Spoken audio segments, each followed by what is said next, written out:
Bonjour, je suis Angela Nazer, je suis directrice de Women in Tech France. Women in Tech, c'est une grande ONG qui existe depuis 2018.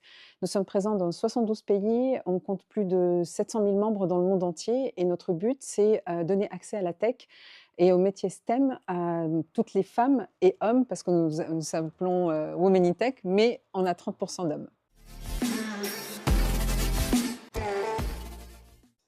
Alors déjà, c'est un grand honneur. Merci beaucoup pour l'invitation, parce que pour moi, c'est très, très important de parler, et de sensibiliser les décideurs de demain, ceux qui vont, faire et créer et bâtir le monde de demain. Donc, pour moi, c'est très, très important de les sensibiliser sur les sujets, importants, sur, l'arrivée, massive de l'IA sur les 2 dernières années, de faire connaissance parce que c'est forcément les grands dirigeants de demain qui sont, aujourd'hui à l'ETNA.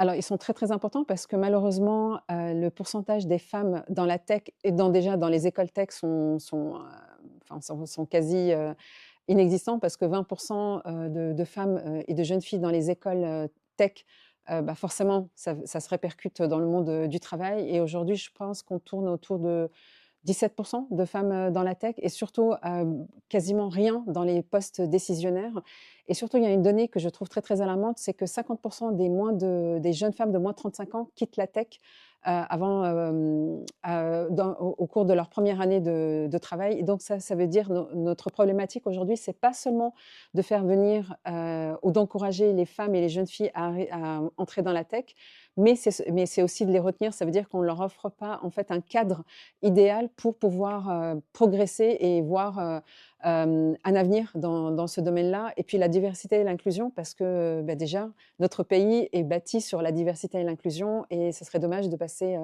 à côté de ces super talents qui font ce qu'est la France aujourd'hui. Oser, oser sortir de votre zone de confort, oser agrandir votre zone de confort, oser lever la main pour saisir des opportunités. Formez-vous toujours, rien n'est acquis dans la vie et surtout ne vous contentez jamais d'un non et il y a une citation de Mandela que j'aime beaucoup qui dit, «Je ne perds jamais, soit je gagne, soit j'apprends. C'est pas grave, moi je 99 de ma vie, c'est des échecs et ben, c'est pas grave. Au pire, dites-vous toujours moi je me dis toujours: «Au pire, on va vous dire non, donc vous aurez rien perdu». Postulez, même quand c'est, le poste de CIO, postulez. Combien de fois j'ai postulé, à des postes de CIO où ma DRH m'a dit: «Mais tu as vraiment postulé?» Je suis: «Bah oui, j'ai postulé, oui, oui, oui, je suis capable d'être CIO». Tandis que non. Mais oui, mais en fait, il faut, et puis surtout continuer à vous former, à être curieux, à vous cultiver et quand je parle de culture, c'est pas seulement de votre domaine, c'est l'art, c'est les expos. On a la chance d'être en France, on a accès à plein de musées.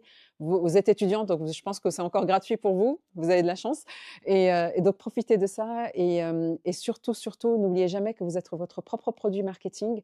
Hem, Apprenez à pitcher ce que vous êtes parce que vous savez pas qui vous allez rencontrer. Moi, ma vie, ça a été des rencontres où j'ai fait de ces rencontres quelque chose de concret après.